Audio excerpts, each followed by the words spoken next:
Olá pessoal, estamos aqui gravando mais um Instante Astronômico para comentar duas notícias aí que andaram circulando nessa última semana, tá bom? Eu sou o Leandro Guedes, estou aqui com o Nelton Araújo também, e a gente vai fazer comentários aqui sobre a volta da discussão sobre planeta ou não planeta, né, com relação ao Plutão, se Plutão é planeta, se Plutão tem que deixar de ser planeta, e isso é uma confusão antiga que já foi resolvida, mas essa semana voltou aí para as notícias de jornal, não é isso? E o Nelton vai comentar o quê? Vou falar sobre um assunto que saiu hoje, dia 14, às 14 horas da NASA, falando sobre as plumas de água no satélite de Júpiter, Europa. Legal. Bom, no dia 8 de maio, o Estadão publicou uma reportagem com o título "Plutão é um planeta e sempre foi". Tá? É um artigo que foi traduzido do Washington Post, um artigo que foi escrito por David Greenspan e Ian Stern. Esses dois cientistas, o David Greenspan, ele é um astrobiólogo, tá? Ou um astrobiologista, como também se fala. E o Alan Stern, ele é um dos investigadores da missão New Horizons, que foi a Plutão, né, a primeira missão que chegou bem perto, que mandou umas imagens muito legais de Plutão e tal. E, bom, a notícia original do Washington Post, ela tem o título Yes, Pluto is a Planet. Né? E aqui no Estadão foi traduzido como Plutão é um planeta e sempre foi. Eu achei que essa forma, né, que deram aqui em português ficou muito assertiva. Parece que ele está determinando alguma coisa, não dando a opinião. Em primeiro lugar, é importante entender o seguinte: essa questão ela foi resolvida em 2006, tá, numa reunião da União Astronômica Internacional na cidade de Praga, e que se decidiu que Plutão deveria mudar de classificação. Ele era classificado como planeta e ele passou para uma outra classificação. Tá bom? Foi criada uma classe que eram os planetas anões e Plutão passou a ser um planeta anão. Bom, isso foi uma coisa muito polêmica. Essa polêmica começou no início de 2005, quando Mike Brown, em Monte Palomar, descobriu um objeto que hoje é conhecido como Eris, e ele é um objeto maior que Plutão. Né? Você lembra disso também, né? Todo astrônomo lembra disso. Detalhe que Eris é a deusa da discórdia. A deusa grega da contenda e da discórdia. Depois da confusão toda que esse objeto causou na astronomia, ele foi batizado como Eris. Né? E, bom, as opiniões se dividiram muito. Tá? Até hoje, na verdade, existe a polêmica, realmente existe, mas uma decisão oficial já foi tomada. Tá? Alguns astrônomos acham que Plutão deveria continuar sendo planeta e outros objetos semelhantes a ele também deveriam ser planetas. Né? Outros astrônomos entendem e concordam que não, que Plutão realmente não é um planeta e que a decisão da União Astronômica Internacional foi correta em mudar a classificação. O que eu quero comentar com vocês é o seguinte: em primeiro lugar, não pense em rebaixamento, tá bom? Plutão não foi rebaixado. A astronomia não é como escola de samba, tá bom? Como campeonato de futebol, não foi um rebaixamento, foi uma reclassificação. Tá bom? Plutão, ele continua sendo um objeto extremamente interessante, os astrônomos que o estudavam continuam estudando, todo o interesse que ele sempre teve para a astronomia continua, mas só que ele não é mais chamado de planeta. O que acontece? Quando o Mike Brown e o time dele descobriu o que hoje conhecemos como Eris, né? Na época ele tinha um nome de catálogo, a questão que foi levantada é a seguinte: Eris era maior que Plutão. E se Plutão é um planeta, então aquele objeto também deveria ser um planeta. Só que o que acontece é que a gente já estava numa época em que a gente começou a observar diversos objetos distantes aqui no Sistema Solar. E também planetas fora do Sistema Solar, quer dizer, a capacidade de observação astronômica estava aumentando demais. Se por acaso se começasse a chamar todo mundo de planeta, a quantidade de planeta aqui no Sistema Solar seria uma coisa imensa. Tá? Plutão, ele é um objeto que aparece logo depois de gigantes gasosos. Você tem Júpiter, Saturno, Urano, Netuno, de repente aparece Plutão, que é menor que a nossa Lua, né? E é sólido e pequeno. Então, obviamente, ele tem alguma coisa estranha ali. Mas sempre foi chamado de planeta desde que foi descoberto. Só que o que acontece? Quando se começou a observar outros objetos ali naquela região, né, nas regiões mais afastadas do Sistema Solar, essa questão surgiu. O que a gente faz? São planetas também ou devemos mudar de classificação? Bom, depois de um grande debate, tá bom, entre os astrônomos, na reunião da União Astronômica Internacional em 2006 ficou decidido que Plutão deveria mudar de classificação. E para isso teve que se fazer uma coisa que não havia antes, que é se criar uma definição oficial de planeta. Tá bom? Não havia uma definição clara assim, do que é um planeta. Não havia isso. Em 2006 passou a haver. Foi criada uma definição muito objetiva de planeta. E essa definição aí é que está sendo usada hoje, inclusive está aqui no centro dessa matéria aqui do David Grinson e do Will Stern, que o Estadão traduziu. Tá? A questão é a seguinte, a definição de planeta ela não leva em conta características geofísicas, tá bom? Mas leva em conta o processo de formação. E no comunicado da IAU, né, onde eles fazem lá a definição de planeta, eles usam sempre o Sol. Né? Planeta é um objeto... A definição, basicamente, planeta é um objeto que gira em torno do Sol e que no seu processo de formação ele limpou completamente a órbita e se tornou um corpo dominante ali. Tá? O planeta não. Ele se formou ao redor do Sol, mas em vez dele limpar toda a sua órbita, o termo é esse mesmo, limpar. Ao invés dele limpar e você ter a formação de um corpo dominante, o que você teve foram vários corpos menores. Tá? Isso seria um planeta anão. Tanto o planeta como o planeta anão seriam arredondados. Tanto o planeta como o planeta anão giram em torno do Sol. A diferença é que, no seu processo de formação, o planeta limpou toda a órbita e o planeta anão não limpou. Tá, ok? Percebam que essa definição ela leva em conta o processo de formação e não uma característica física do planeta. Não está se falando de tamanho aqui, tá bom? Dentro dessa polêmica toda, na minha opinião, o que eu não gostei foi do termo que deram para a classificação. Planeta anão parece que é um tipo de planeta, né? Parece que é um planeta pequeno. E não é. A definição não leva em conta o tamanho, tá ok? A definição leva em conta o processo de formação. Por uma consequência, né, um objeto que se forma seguindo esse caminho, né, em vez de você ter todo aquele material ali para formar um objeto, você ter a formação de vários, ele consequentemente vai ser um objeto menor que outros que se formaram limpando toda a sua órbita. Mas na definição você não tem uma característica do objeto mesmo sendo utilizado para definir. Isso aqui o David Grinson e o Will Stern falam no artigo, e eu acho isso uma crítica bastante pertinente. Mas é importante lembrar que é o seguinte, segundo a definição da IAU, planeta anão não é planeta. Tá bom? Você tem asteroides, cometas, planetas e planetas anões. Planeta anão não é planeta, assim como cavalo marinho não é cavalo. Tá bom? Só um detalhe que a gente tem que frisar para as pessoas que vão ler esse artigo especificamente. Ele é um artigo que a gente chama de um artigo autoral, em que foi colocado num jornal de divulgação científica, não um jornal científico. Sim. Então isso aí tem toda uma postura, uma posição não tão oficial, não tão científica. É a opinião deles. É a opinião deles, exatamente. Um deles é o líder da equipe que mandou a sonda para Plutão, New Horizons, que tem seus interesses. O outro é um astrobiologista, não é um dinamicista. Tem uma coisa importante que a gente tem que marcar, que a astronomia tem várias sub-áreas, né? O pessoal que lida com planetas por muito tempo foram os planetologistas, os dinamicistas que trabalham com a dinâmica das órbitas, e tem o pessoal da astrofísica também. Geralmente essas visões são diferentes naturalmente. Então, quer dizer, a União Internacional, quando reuniu todas essas partes da astronomia, ouviu todo mundo. Então é natural que tenha alguns insatisfeitos. E tem um lado político que a gente não pode deixar de colocar também, que Plutão era o único planeta descoberto por americanos. Sim.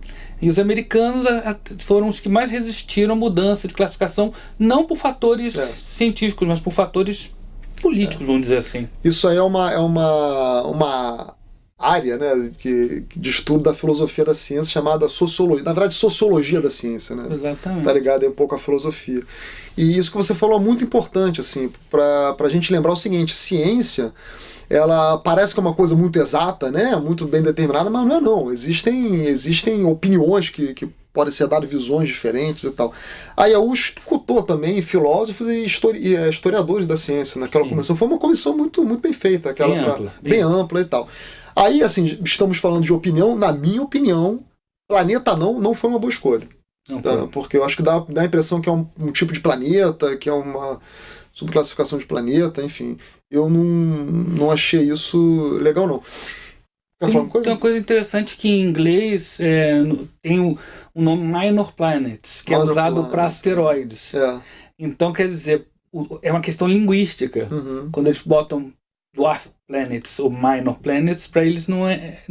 A palavra planeta aí está embutida num contexto linguístico. Exatamente. Né? Para a gente tem talvez uma conotação um pouco diferente. O público nosso aqui, os professores perguntam, então, ele é um planeta não, é um planeta pequeno. Pela causa da linguística, né? Então a gente verdade. Tem vários fatores que não são tão exatos nem tão astronômicos. E uma outra coisa interessante também, que é criticada aqui na matéria, que eu acho bastante pertinente também, é que a definição da IAU fala em Sol, tá bom? Objetos que giram ao redor do Sol. E a gente está num momento da astronomia extremamente importante, extremamente interessante, que é o da descoberta dos planetas extrasolares. Tá legal? Na verdade, acho que nós já passamos até desse momento. Né? Nós já descobrimos planetas extrasolares. O paradigma hoje que existe é que no processo de formação estelar você sempre vai ter a formação de planetas ali, tá bom? Se uma estrela não tem planetas, ela é uma estrela esquisita. Alguma coisa aconteceu ali para não ter planetas. Mas o normal é uma estrela ter planetas.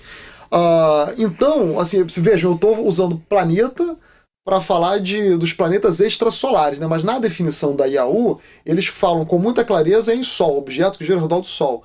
Então a definição de planeta da IAU de 2006 não contempla planetas extrasolares. Tá? No entanto, a gente utiliza isso, tá, no nosso jargão. E os autores aqui da reportagem, como o Nelton lembrou muito bem que é uma reportagem de opinião, é uma reportagem autoral, eles falam disso, e eu concordo com eles, sim. Tá? Eu acho que realmente a definição da IAU precisa ser melhorada no sentido de englobar também os planetas extrasolares. É uma coisa simples, é só você dizer, ao invés de girar em torno do Sol, girar em torno de uma estrela. É a mudança de uma palavra ali, mas que pode tornar as coisas um pouco mais claras. Então, pessoal, voltou a se falar novamente aí na questão de Plutão ser um planeta ou não ser um planeta, por causa dessa reportagem aqui. Digam as suas opiniões, nós adoraríamos ouvir as opiniões de vocês. Tá? Por favor.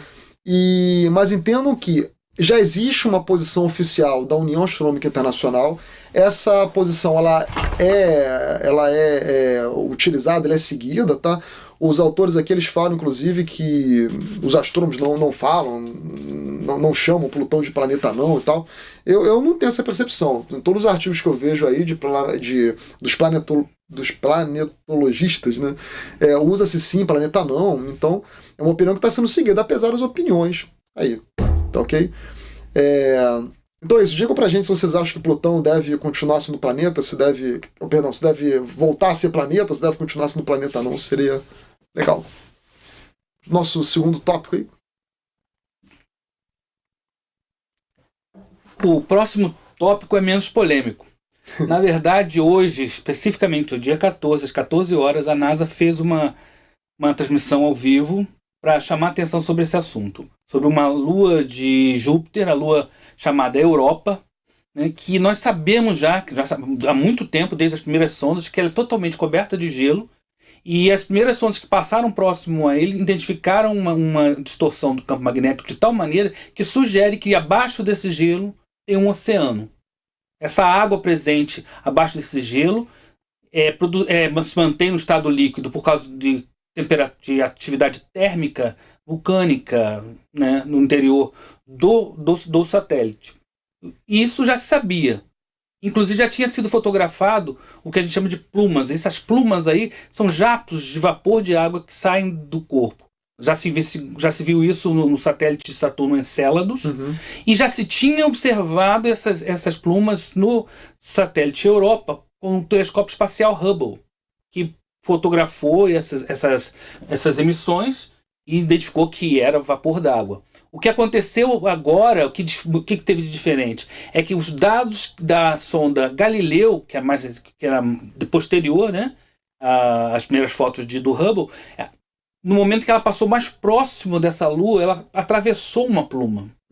E isso sugere uma possibilidade maior de estudar esse material através de sondas que passam voos rasantes sobre esse satélite. Então você vai ter a oportunidade de atravessar literalmente um jato de água que saiu do interior do planeta. Tem uma sonda que está sendo planejada, que é a Jupiter Clipper, né? E que a ideia é que ela pouse na superfície dessa camada de gelo, perfure e envie uma sonda, um mini submarino, para entrar nesse oceano. Por que todo esse assunto? Porque dos corpos do sistema solar é o corpo mais favorável à existência de vida fora da Terra, do que a gente tem notícia até agora. Inclusive, não vida microscópica, né? Talvez vida um pouquinho desenvolvida. Talvez até mais, porque ela tem uma temperatura interna razoável, devido à atividade vulcânica, ela tem água em grande profusão e parece ter também elementos de química orgânica, compostos de carbono. Então tem quase tudo que a gente espera para desenvolvimento de vida. Então a Europa realmente é o grande candidato à possibilidade de vida no sistema solar. Marte foi uma grande decepção, né? Até hoje o pessoal ainda está encontrando uma coisa ou outra aqui e ali, mas não foi aquela profusão de vida que se esperava. Exatamente. E a Europa então tem esse projeto. Então o que acontece? Quando eles identificaram, a sonda atravessou essa pluma e nesse momento que ela atravessou, ela teve dados que não eram muito coerentes. O pessoal não tinha uma explicação para esses dados. O que se fez? Pegar esses dados, analisar em cima de um modelo já com a ideia das plumas, e os dados encaixaram perfeitamente, provando que realmente a sonda passou através de um geyser, né? de um jato de vapor de água produzido, que veio do interior do planeta. Então você tem uma visão do interior. A gente não sabe ainda exatamente qual é a espessura dessa camada de gelo, mas já sabe que ela não é tão espessa quanto se pensava, a ponto de haver pequenas fraturas, né?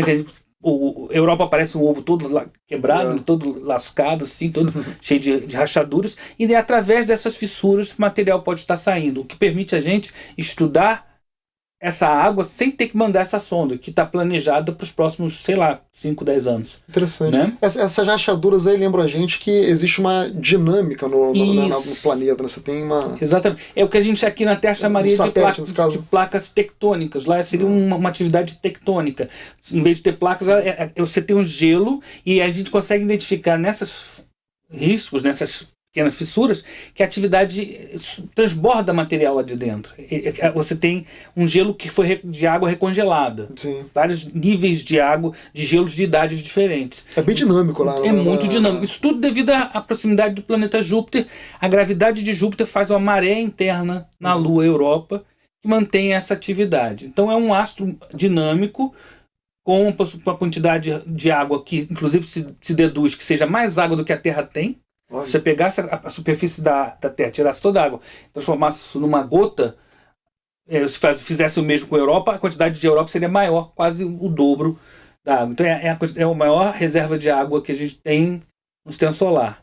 Então é um astro muito interessante. O que se fez hoje foi testificar essa passagem da sonda Galileu, mas já se sabia com antecedência que havia essas plumas. E outra lua também, que é de Saturno, que é Encélado, que também tem. Há algumas evidências que talvez, inclusive, outros astros do sistema solar tenham atividades desse tipo. Que legal. E Europa é um dos satélites galileanos, né, que a gente consegue observar facilmente com o telescópio. Então, quem vier aqui ao planetário para observar Júpiter, né, Europa é um dos satélites que a gente consegue ver. Sem dúvida. São Io, Callisto, Ganimedes e Europa. São os 4 satélites que a gente consegue ver aqui da Terra. Então, esse satélite é extremamente interessante, também fácil de ser visto, né? Telescópio. Mais uma coisa? Acho que é só isso. Fora também que quem viu o filme 2010 é ele que é mencionado no filme, né? Esse satélite de 2010 ele é mencionado, né? Como se todas essas luas são suas, menos Europa. Quem viu o filme vai fazer a conexão. Legal. Pessoal, obrigado. Ok, até o próximo vídeo aí do Planetário.